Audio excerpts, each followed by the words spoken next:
দেখো আমি ছোট মানুষ, এটা বড় কথা হয়, কেউ রাগ করে না আমার কথায়।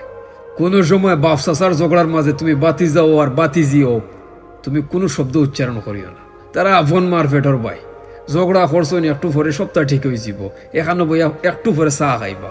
কিন্তু তুমি বাতি যাও আর বাতি জিয়ে যদি একটা শব্দ এই ঝগড়ার মাঝে উচ্চারণ করে দাও উল্টা পাল্টা, তে একটা কোনো সময় সমাধান হইতো না, একটা অনেক বড় রূপে যাইব গে।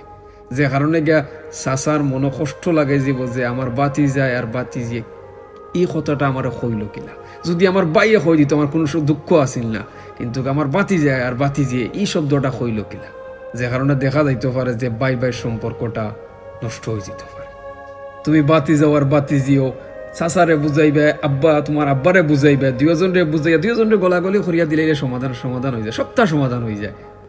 কারণ তারা আপন মারফেটর ভাই, তারা একজন আরেকজনরে যত কন্যা খেনে এক মারফেটর ভাই।